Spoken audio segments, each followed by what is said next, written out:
موزوں سے مراد ایسی چیز ہے جو پاؤں میں پہنی جاتی ہے، خواہ وہ چمڑے کی ہو یا اسی طرح کی کوئی اور چیز ہو جیسے ریکسین وغیرہ ہوتی ہے. اور جراب دھاگے سے بنی ہوئی یا اون سے بنی ہوئی یا ریشم سے بنی ہوئی. اب نبی صلی اللہ علیہ وسلم نے تو موزوں پر مسح کیا تھا، تو آپ جرابوں پر کیوں شروع ہو گئے؟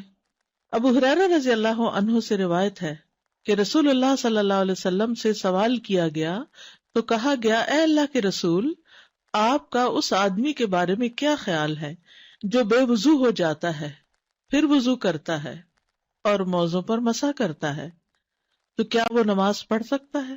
آپ نے فرمایا ایسا کرنے میں کوئی حرج نہیں، یعنی موزوں پر مسح کرنا جائز ہے. یعنی آپ سے جب سوال کیا گیا تو آپ نے اس کا جواب دیا. اور جراب پر مسح کرنے کا جواز کیا ہوا کہ جرابیں مسح کرنے میں موزوں کے ہی قائم مقام ہے، جہاں موزے پہنے جاتے ہیں وہیں جراب پہنی جاتی ہے. اب گلوز پر مسح کے کوئی حکم نہیں ہے، بازوؤں کے اوپر مسح نہیں ہے، کیونکہ نبی صلی اللہ علیہ وسلم نے نہ قمیص پہ کیا، نہ جبے پہ کیا، نہ کوٹ پہ، کسی چیز پہ بھی نہیں کیا. تو اس لیے جرابیں موزے کے قائم مقام ہے، یعنی انہی جیسی چیز ہے، اس لیے اس کا جواز ہے. اور ابن حزم نے صراحت بیان کی کہ اگرچہ جرابیں بالخصوص عورت کے لیے ریشم کی ہی کیوں نہ بنی ہو، ان پر بھی مسح کرنا جائز ہے. اب آپ حیران ہو رہے ہیں کہ ریشم کی، اگر آپ کو یاد ہو تو پہلے دلہنوں کو جرابیں بھی لال رنگ کی پہناتے تھے، اگر ریشمی اور لال رنگ کی ہوتی جی، بہت نرم سے چمکدار سے دھاگے کی ہوتی تھی، معلوم نہیں ریشم اس میں مکس ہوتا تھا یا ریشمی ہوتی تھی. تو بہرحال چاہے عورتوں کو جو ریشمی پیور سلک کی جرابیں پہننے کو ملے، کیونکہ علاج کے لیے بھی سلک استعمال ہوتا ہے نا، سلک کا پہنا جانا جائے، تو ان پر بھی مسا جائز. اب آپ دیکھیے کہ سلک کی بات یہاں کیوں کی گئی، کیونکہ سلک جو ہے وہ بہت ہی نرم و نازک، ملائم اور ہلکا اور لائٹ ہوتا ہے. یعنی ضروری نہیں کہ کوئی چیز بہت تھک ہو، موٹی ہو پھر ہی ہو، یعنی پاؤں کو کور کیا ہوا ہو، یہ مطلوب ہے. کیونکہ مشقت کس میں ہے؟ بار بار ان کو ہٹا کے اس کو دھو کے پھر چڑھانے میں ہے. خاص طور پر آپ دیکھیں جو مرد حضرات ڈیوٹی کے لیے یونیفارم پہنتے ہیں، پولیس آفیسرز ہیں، آرمی آفیسرز ہیں، یا اسی طرح سرد ممالک میں رہنے والے لوگ کہ جو سارا وقت ان کو پہننا ہی پہننا ہوتا ہے، کیونکہ اگر ننگے پاؤں رہیں گے تو بیمار ہو جائیں گے، اور اگر ہر وقت اتار کے دوبارہ پاؤں دھوئیں گے تو اس میں کس قدر مشقت ہے. ہمارا دین جو ہے وہ سہولت پیدا کرتا ہے، یعنی اس کی کوئی وجہ نظر نہیں آتی کہ اگر موزے پر مسا ہو گیا تو جراب پر کیوں نہیں ہو سکتا. اور بعض جرابیں موزوں سے بھی زیادہ مضبوط ہوتی ہیں. مغیرہ بن شعبہ سے روایت ہے کہ رسول اللہ صلی اللہ علیہ وسلم نے وضو کیا اور جرابوں اور جوتوں پر مسا کیا. اب یہاں پر جوربین کا لفظ آ گیا ہے، ٹھیک ہے، اور پھر نعلین، نعلین جوتا، ٹھیک ہے، جوتے پر سے بھی مسا کیا آپ نے. اب بعض اوقات بچے جاگرز پہنے ہوئے ہوتے ہیں، واکنگ جو شوز ہوتے ہیں، یعنی کسی بھی طرح کے بند شوز جو پہنے ہوئے ہوتے ہیں، یا سنو شوز پہنے ہوئے ہوتے ہیں، تو اب اس میں تسمے کتنے بڑے بڑے، اور بعض تو بالکل یہاں نی تک آ رہے ہوتے ہیں.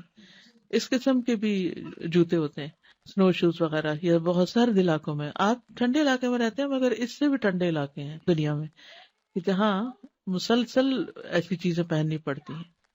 حضرت انس سے مروی ہے کہ وہ جرابوں پر ایسے ہی مسح کرتے تھے جیسے وہ موزوں پر کرتے تھے.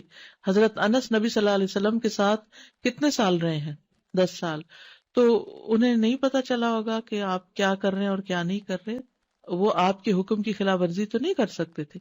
تو حضرت انس جو ہے وہ بھی جرابوں پر مسح کیا کرتے تھے. ازرق بن قیس کہتے ہیں کہ میں نے انس بن مالک رضی اللہ عنہ کو دیکھا، انہیں وضو کی ضرورت پیش آئی تو انہوں نے اپنا چہرہ اور اپنے ہاتھ دھوئے اور اپنے سر کا مسح کیا اور اون کی جرابوں پر مسح کیا. اب اونی بھی آ گئی، ٹھیک ہے. تو میں نے کہا کیا آپ ان پر مسح کرتے ہیں؟ انہوں نے کہا یہ بھی موزے ہیں لیکن اون کے بنے ہوئے ہیں، یہ بھی موزے ہیں. اور ہمارے ہاں اردو میں اون سے بنے ہوئے کو جرابیں نہیں کہتے، موزے ہی کہتے ہیں نا، ان کو بھی موزے کہا جاتا ہے. تو اس سے کیا پتا چلتا ہے کہ ہر طرح کی جرابوں پر مسح کر سکتے ہیں، پتلی جرابوں پہ بھی کر سکتے ہیں، موٹی پر بھی کر سکتے ہیں، اگر وہ تھوڑی سی اس میں سے کوئی چیز نظر آ رہی ہو تب بھی کر سکتے ہیں، ٹھیک ہے، سلکی پہ بھی کر سکتے ہیں. شریعت کی مقرر کردہ مدت تک مسح ہوگا، مقیم کے لیے اس کی مدت 1 رات دن، جبکہ مسافر کے لیے 3 دن راتیں ہیں. اوکے، مسافر 3 دن تک جرابیں نہ اتارے تو کوئی بات نہیں، 72 آورس. لیکن دوسرا 24 آورس، یعنی دن سے مراد یہ نہیں کہ جب سورج نکلے اور غروب ہو جائے تو دن ختم ہو گیا.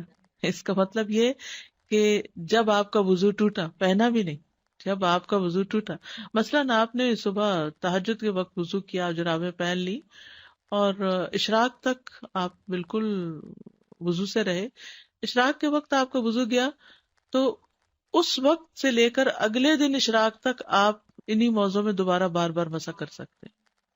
ٹھیک ہے، یعنی صرف موزے پہننے کا ٹائم نہیں کاؤنٹ ہوگا، بلکہ جب وضو، جی ہاں، اس وقت سے 24 آورس. حضرت علی کہتے ہیں کہ رسول اللہ صلی اللہ علیہ وسلم نے مسافر کے لیے 3 دن اور اس کی راتیں اور مقیم کے لیے 1 دن اور 1 رات کی اجازت دی ہے، یعنی جرابوں پر مسح کی مدت. یہ مدت اس وقت شروع ہوگی جب وضو ٹوٹنے کے بعد پہلی دفعہ مسح کیا جائے گا. ٹھیک ہے، یعنی آپ دوبارہ وضو اب کرنے لگے، وضو ٹوٹ گیا پھر مسح کرنے لگے تو اب 24 آور.